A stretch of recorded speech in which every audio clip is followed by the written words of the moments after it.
importante que tenemos que manejar nosotros es, miren, el ejercicio de transformación digital de las organizaciones tenemos que trascenderlo desde la perspectiva puramente tecnológica a la cual estamos acostumbrados al hablar de la palabra digital hacia lo que consideramos en general, y pues ahorita lo conversaremos con los panelistas, lo que es el capital humano.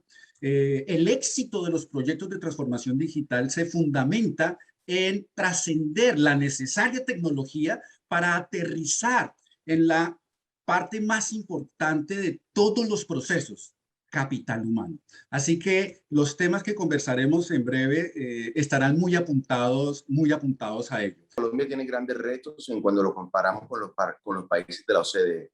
Por ejemplo, un estudio del Fondo Monetario Internacional en el 2018 muestra que Colombia, la economía digital representa solo un 2% del PIB y los países miembros de la Organización de Cooperación para el Desarrollo Económico en promedio de un 6%.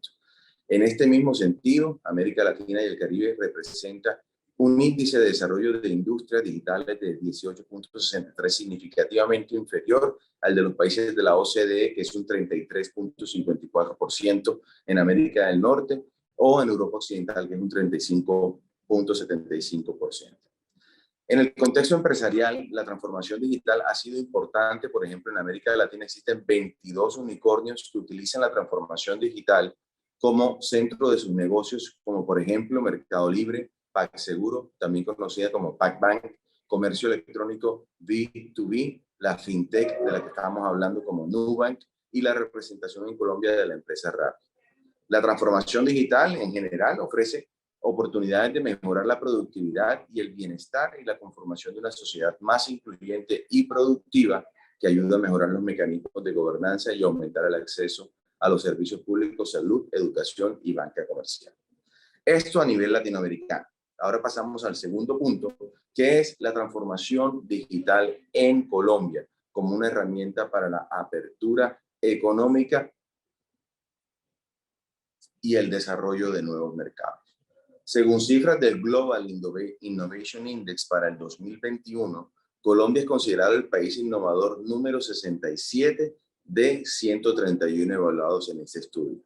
Ahora bien, para el caso de los subpilares relacionados con transformación digital, como son el acceso y el uso de las tecnologías de la comunicación e información, se requiere de mayores esfuerzos para superar las posiciones 74 y 82 en las que Colombia ocupa actualmente.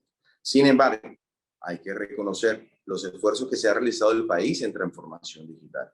Un estudio realizado por la OCDE en el 2019 muestra cómo Colombia se ubicó en el tercer lugar entre 33 países del Digital Government Index del 2019, que mide el marco político del gobierno digital con el fin de medir estrategias de gobierno digital y comparar su progreso.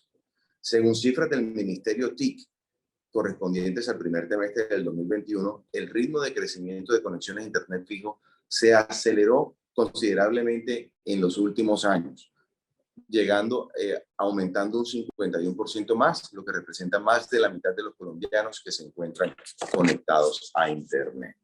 El país viene avanzando en la transformación digital con un aproximado de 491 proyectos impulsados por más de 100 entidades públicas de orden nacional, clasificando 12 líneas tecnológicas, de las cuales se destacan proyectos de analítica, big data, blockchain, computación en la nube e inteligencia artificial.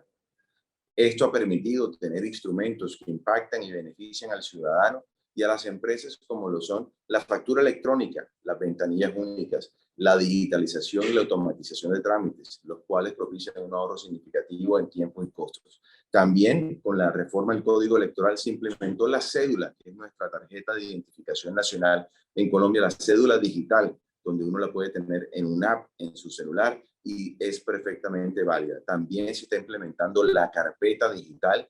Por cada ciudadano colombiano tendrá una carpeta en el sistema de información nacional donde estén su acta de nacimiento, su registro civil, todo este tipo de documentación que se requiere para trámites delante del Estado.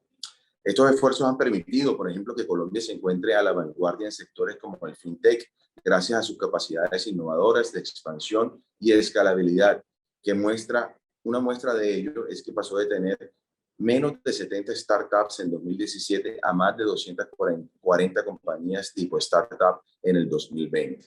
Lo que ha generado, por ejemplo, el Latam FinTech. En el año 2020 Colombia recibiera 187 millones de dólares de inversión después de Brasil, Uruguay y México, las cuales acumularon el 88% de todas las transacciones de la región.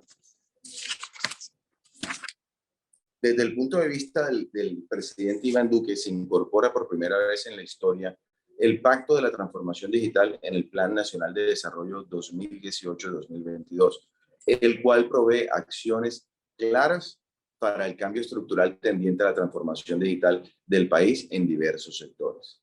Es así como los artículos 147 y 148 de la Ley del Plan Nacional de Desarrollo establecen líneas de transformación pública en el país y el fortalecimiento del gobierno digital, el cual permitió a las entidades la formulación de un plan estratégico de tecnologías de la información PETI, que en el caso del Ministerio de Ciencias busca convertirse en el marco conceptual para la toma de decisiones frente a las TIC de la entidad. Como avance principal en Colombia existe el COMPES, la política pública número 3975 del 2019, que establece la política nacional para la transformación digital y la inteligencia artificial. El objetivo de esta COMPES, esta política pública, es potenciar la generación de valor social y económico en el país a través del uso estratégico de tecnologías digitales en el sector público, privado, para aprovechar la oportunidad y enfrentar los retos de la cuarta revolución industrial, además de promover en las empresas las herramientas para alcanzar mayores niveles de productividad y competitividad. Entendiendo las ventajas que la inteligencia artificial nos brinda para el beneficio y el desarrollo de nuestras sociedades y economías, Colombia suscribió el documento de adopción de lineamientos de la OCDE sobre políticas para el desarrollo de la inteligencia artificial, el cual trae unas recomendaciones, entre otras, el fomento de ecosistemas de inteligencia artificial asequibles con tecnologías y estructuras digitales, mecanismos para el intercambio de datos y conocimientos. Actualmente se está trabajando en la misión de expertos de inteligencia artificial para Colombia en el marco del Sistema Nacional de Competitividad e Innovación, en el cual participa activamente el Ministerio de Ciencias. Una estrategia política importante para la articulación del sector productivo y la academia constituye la propuesta del decreto por el cual se reglamenta la Ley 1838 en lo respectivo a la creación y la organización de las empresas de base tecnológicas, que se encuentra en ajustes a partir de la consulta pública y que permitirá que contribuya a la traducción del conocimiento y bienes y servicios comerciales. Esta ley, la ley de spin-off, como se le conoce, le permite a las universidades trabajar de la mano con el sector empresarial con el fin de crear empresas de base tecnológica derivadas de proyectos de investigación, de productos y servicios que se generen con nuevas tecnologías hechas en alianzas entre las universidades, el sector empresarial y el gobierno. Actualmente también se encuentra la formulación, el marco de la política pública de ciencia, tecnología e innovación, de la mano de las recomendaciones de la Misión Internacional de Sabios, con el objetivo de lograr la articulación de la academia, el sector productivo, el Estado y la sociedad civil. Asimismo, en el volumen 9 de la Misión de Sabios, propuesta del foco de tecnologías convergentes en Industria 4.0, se proponen las apuestas del país relacionadas con la transformación digital y la apropiación de tecnologías 4.0 para temas de infraestructura, procesamiento y distribución. El COMPES, es decir, la política pública de CTI, que también se está formulando y esperamos poder aprobar en noviembre de este año, el próximo mes, contempla iniciativas particulares como es el caso de la creación de un programa piloto para impulsar el mecanismo de asociaciones público-privadas para la infraestructura tecnológica de ciencia, tecnología e innovación. Ya pasando al cuarto punto, que es cómo la ciencia, la tecnología y la innovación desde el mismo Ministerio de Ciencia, Tecnología e Innovación. El Ministerio lidera un proyecto a nivel nacional denominado Pacto por la Innovación, a través del cual se llega a 23 de los 33 departamentos con los que cuenta el país, con una cobertura del 71%. Esto ha impulsado que algunas empresas dentro de sus procesos de innovación apueste por la transformación de sus procesos y productos y servicios utilizando herramientas como el blockchain. Un ejemplo de esto es en el marco de Pactos por la Innovación, específicamente en el programa Colinnova, que cuenta con el objetivo de desarrollar proyectos de I+D+I basados en innovación colaborativa.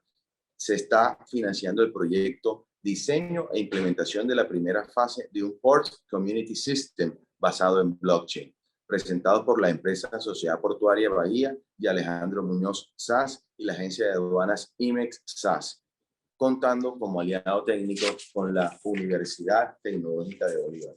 El proyecto generará un prototipo de TRL7, con un nivel de TRL7 y con una financiación de unos $50,000 y apalanca una contrapartida de $30,000, los cuales son unos $20,000 totalmente en efectivo.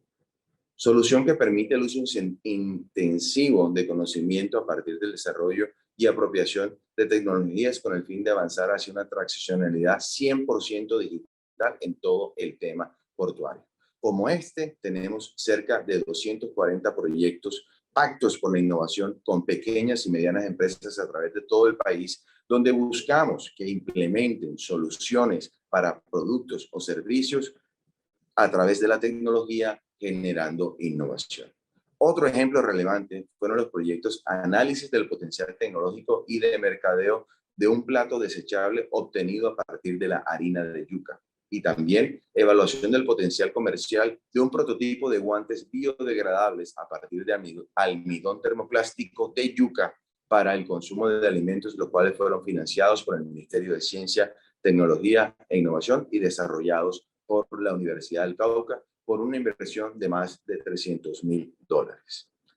El desarrollo y financiación exitosa de estos proyectos es una evidencia de un impacto social, económico y ambiental para la región mediante la identificación del potencial tecnológico y de mercado de los prototipos biodegradables obtenidos a partir de la harina de la yuca, sobre todo en el tema que estamos de reemplazar el plástico por un material biodegradable. Estrategias como esta buscan movilizar y articular diferentes organizaciones y permitirles el acceso a diferentes beneficios que promueven el aumento de la inversión en actividades de ciencia, tecnología e innovación y a las conexiones entre actores del sistema. Por otra parte, desde el Ministerio de CTI se ejecutan instrumentos que otorgan beneficios tributarios con el objetivo de fomentar la inversión en I+D+I de todas las empresas y promover la competitividad de las organizaciones y el desarrollo de investigaciones de alto impacto para el país. Para las empresas de información y comunicaciones se aprobaron en beneficios tributarios 1.9 billones de pesos, que equivalen aproximadamente a $500 millones que se están otorgando en descuentos de impuestos para que las empresas tomen sus recursos y puedan invertir directamente en proyectos de I+D+I. Adicionalmente, desde el año 2018 al año 2021, a través de las regalías, los ingresos que provienen de regalías, se han invertido 3.2 billones de pesos, cerca de $900 millones en proyectos de ciencia, tecnología e innovación en todos los departamentos del país. Colombia reserva el 10% de todo lo que genera las regalías del petróleo, del carbón, del gas, lo reserva para que se presenten proyectos de ciencia, tecnología e innovación, en lo cual en este cuatrenio hemos invertido cerca de $900 millones. En el periodo de gobierno de este ministerio se han apoyado el fortalecimiento adicionalmente de 12 spin-off del sector de telecomunicaciones que promueven la potencialización económica a partir de los resultados de investigación.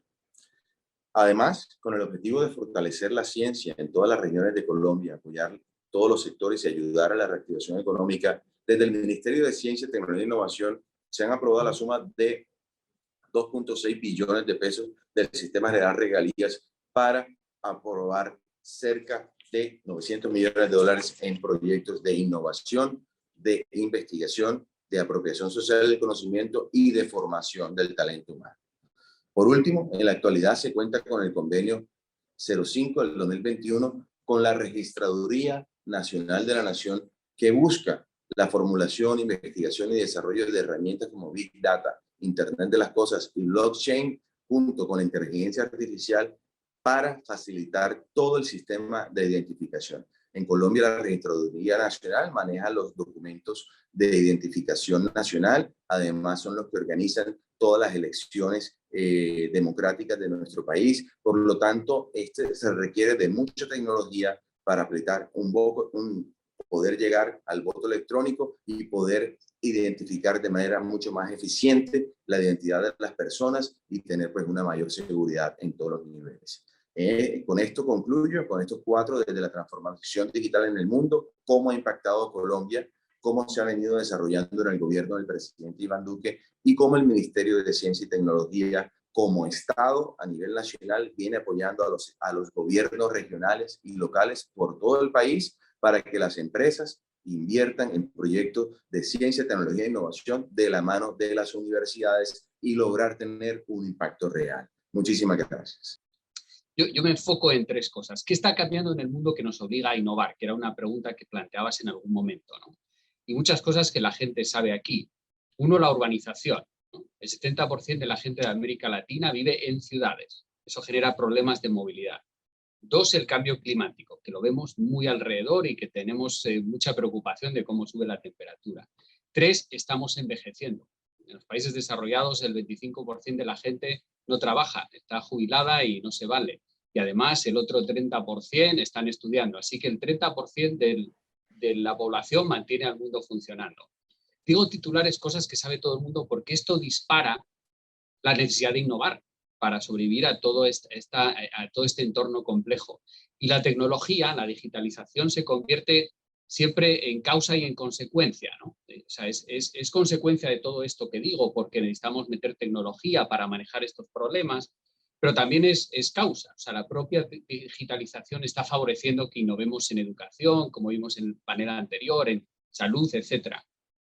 Yo dejo un par de mensajes que me parece importante relacionados con la audiencia que tenemos aquí para conversar, ojalá más adelante, porque no me da tiempo de elaborar.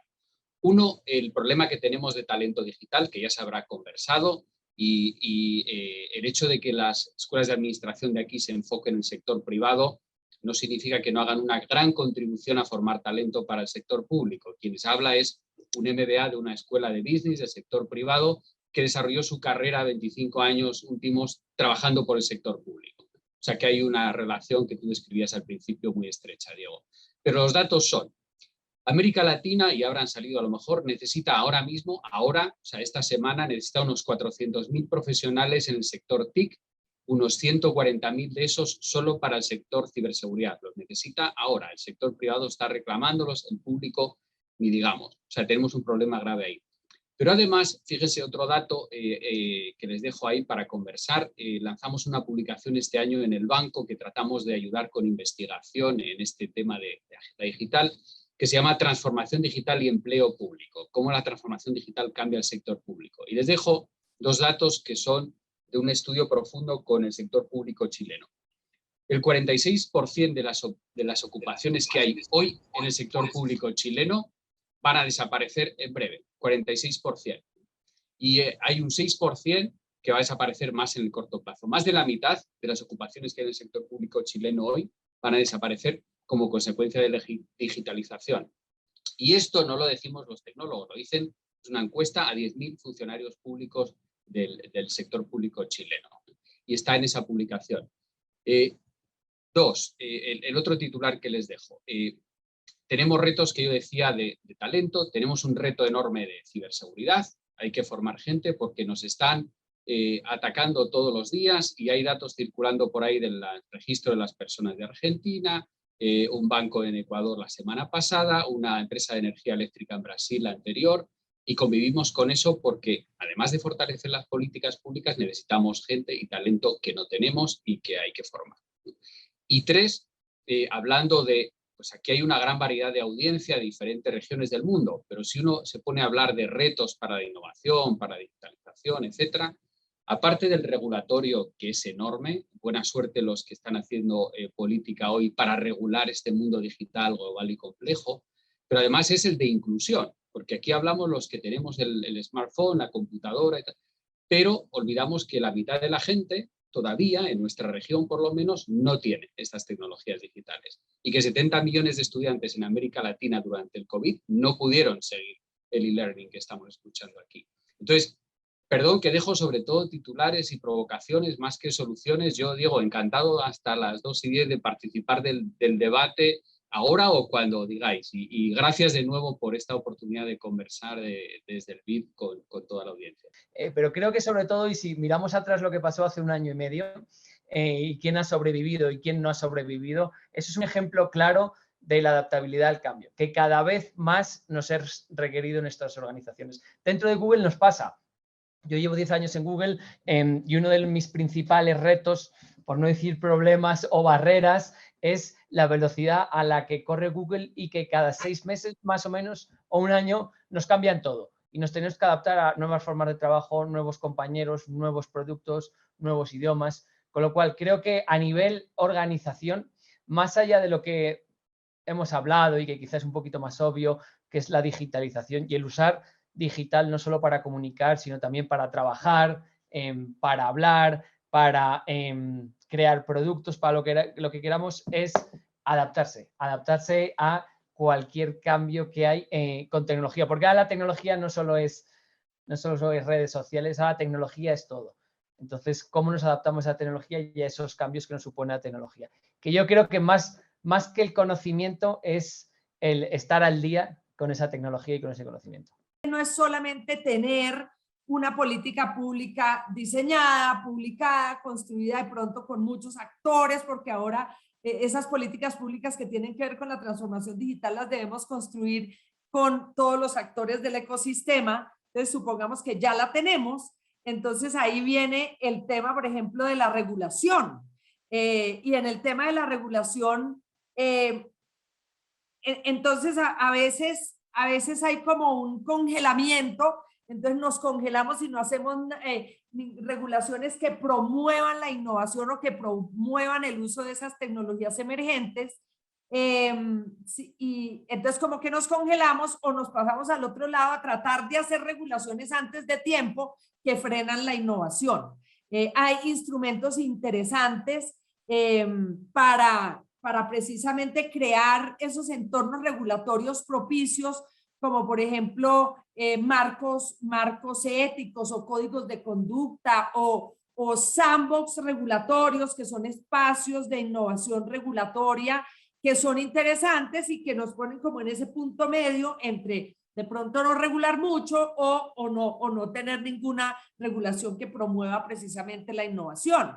Entonces, como que toca trabajar al mismo tiempo en tener la política pública, tener, por ejemplo, mecanismos de gobernanza claros para coordinar todas las acciones, esas acciones regulatorias que promuevan pero no frenen la innovación, y hay que trabajar al mismo tiempo en crear capacidades. Ahí viene todo el tema de talento, de las habilidades que requieren en particular los funcionarios públicos, pero también la ciudadanía en general. Entonces, como que toca trabajar en todo eso al mismo tiempo, y a veces pienso yo que los países de América Latina tienen tantos problemas que priorizan otras políticas, pues toca, más allá que las políticas mismas de transformación digital. Entonces, sí, pero no, como que sí, pero no lo hacemos totalmente, sí, pero un poco lento, sí, pero no a la velocidad que lo hacen otros países. Esa sería como mi respuesta. Desde las organizaciones, ¿qué es lo que nosotros estamos sintiendo? Estamos sintiendo que estamos evidentemente en un proceso de transformación muy grande, donde la tecnología ha llegado para quedarse. Y es una revolución que creo que no ha vivido el mundo en otro momento, ¿no? Es una gran revolución tecnológica. Y aquí lo que tenemos que hacer es poner a nuestros valores, los valores de la empresa, los valores de nuestra sociedad, a las personas en el centro. Porque si no lo hacemos de esa forma, probablemente no lo vamos a hacer bien cuando hablamos de innovación, ¿no? Las personas hoy, nosotros, seguramente todos nosotros, tenemos que desaprender para volver a aprender. ¿sí? Tenemos que ser más tolerantes al fracaso. Tenemos que cuestionarnos más nuestros procesos, trabajar en cooperación, ¿no? Evidentemente, hoy las escuelas de negocios están formando ya por la realidad que existe en el mercado de que, y lo comentaron antes, hoy hay desaparición de muchos puestos de trabajo y aparición de nuevos puestos de trabajo. Entonces, ¿eso qué significa? Que sí, evidentemente tenemos que preparar nuevos perfiles y lo han comentado, ¿no? Perfiles que tengan, que sepan de seguridad, que sepan de datos, científicos, matemáticos, ingenieros. Pero no solamente eso, también necesitamos de filósofos, de economistas, de médicos, de abogados digitales, que entiendan muy bien el entorno y que con quienes vamos a poder trabajar, digamos, esta nueva era y este marco regulatorio que es muy complejo, pero donde tenemos que poner a las personas primero, no las podemos dejar atrás. Y la única forma de gestionar esta transición tecnológica que estamos viviendo es con educación, ¿no? Porque, como digo, no solamente que se crean nuevos puestos, sino que hay puestos que se desaparecen. Y cuando hablamos de esta sociedad, pues tenemos que invertir todos en educación y tenemos que ayudar a nuestros equipos a adaptarse a estos nuevos desafíos para incorporar tecnología en este proceso de innovación. Yo diría que las escuelas de negocios están en el proceso de comprender y adaptarse a estas nuevas demandas, ¿no? Pero recordemos que las universidades también son instituciones de lenta evolución, ¿no? Son instituciones que son difíciles también de cambiar en su interno. Y las escuelas de negocios en su gran mayoría han sido diseñadas para formar gerentes, ¿no? Lo que estamos viviendo en estos tiempos probablemente sobrepasa un poco esa necesidad, ¿no? Estamos frente a una necesidad adicional. Esta denominada cuarta revolución industrial, las empresas están siendo exigidas a niveles disruptivos, ¿no?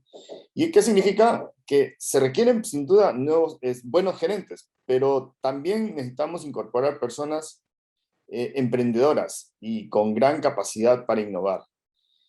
La pandemia sin duda ha sido un catalizador de esta revolución, ¿no? En 2 años probablemente han sucedido cambios que debían tomar 10, ¿no? Educación es un ejemplo, ¿no? En semanas se trasladó a miles de millones de personas a educación virtual. Sin duda los resultados han sido muy distintos, dependiendo de la nación, dependiendo del estrato social de la persona. Pero en general, digamos, la humanidad ha sentido una diferencia notable entre ser o no ser digital, ¿no? Es un inmenso experimento el que hemos tenido en estos tiempos. Y entonces, ¿qué necesitamos? Yo diría que son gestores que tengan una comprensión de la tecnología, eso sin ninguna duda. Pero tienen que comprender cómo se impactan sus negocios, cómo se alteran sus cadenas de valor, ¿no? Cómo se modifica la conexión y la comunicación con sus clientes, ¿no? Es un tema mucho más integral, ¿no? Y que, por supuesto, tienen que comprender el valor de la data, pero no solamente la clásica información de una transacción, sino en qué circunstancias se da la transacción, cómo se relaciona ese cliente con la organización, o cómo se relaciona el ciudadano con esa institución, ¿no? Entonces, se requiere no solamente el dato de la transacción, sino el dato del entorno de cómo se ha realizado esta transacción. Y en esa línea de cosas también es necesario tener gestores, tener gerentes que comprendan la dimensión social. O sea, esta pandemia de nuevo nos ha dado algunos ejemplos de cómo nuestros entornos son afectados dramáticamente por hechos fortuitos, ¿no? Y algunos países están saliendo muy rápidamente de esta crisis, probablemente por mejor acceso a recursos, a vacunas o a infraestructura digital, pero también porque hay una mayor capacidad de gestión y una mayor capacidad de adaptación, ¿no? Sin duda, la adaptación es una palabra fundamental y tendría que estar incorporada totalmente en el ADN de las escuelas de negocios, ¿no? Y termino haciendo una reflexión, ¿no? Hace 2 siglos, cuando la máquina de vapor fue inventada e incorporada en los procesos industriales, terminó tomando más de 100 años en cambiar la estructura económica, ¿no? Recordamos que la máquina de vapor tardó como un siglo en pasar al transporte, a los ferrocarriles y a los buques, ¿no? Y entonces, digamos, en esos 100 años deben haber pasado unas 5 generaciones si consideramos expectativa de vida de esa época, ¿no? Eso significa que las sociedades se fueron adaptando progresivamente a estos cambios y las personas fueron distintas en cada etapa de esa adaptación, ¿no? Progresiva. Hoy la transformación digital, esencialmente yo diría que inteligencia artificial y robótica están produciendo cambios absolutamente disruptivos, pero a una velocidad fantástica. Y eso significa que van a suceder cambios en la misma generación, es decir, en los mismos individuos, lo que va a poner una exigencia notable en en el desarrollo de nuevas capacidades, en nuevas competencias, ¿no? Yo diría que el reto para las escuelas de negocios y en general para todos los sistemas es enorme, porque vamos a tener entonces una enorme cantidad de personas que tienen que readaptarse a un nuevo entorno, ¿no? La incertidumbre llegó para quedarse, el mundo es volátil, incierto, complejo y ambiguo, y las organizaciones, tanto públicas como del sector privado, y las universidades nos tenemos que aprender a mover bajo ese contexto, ¿no? Y yo creo que ahí hay una gran experiencia y hay mucho que conocer y aprender de las startups, ¿no? Que están completamente diseñadas para abrazar la incertidumbre, no tenerle miedo al cambio, gestionar ecosistemas, tener una obsesión por el cliente y han aprendido muy bien a monetizar los datos, ¿no? Como dijeron por ahí, los 5 gigantes tecnológicos dominan el mundo y yo creo que el sector público y el sector privado en sus diferentes industrias, tanto como las escuelas de negocio, tenemos mucho que aprender de ellos, ¿no? A cómo ser más ágiles y cómo responder de una forma más rápida al cambio, ¿no? Sirviendo mejor a la sociedad y a nuestros clientes. Esas serían mis conclusiones. Gracias.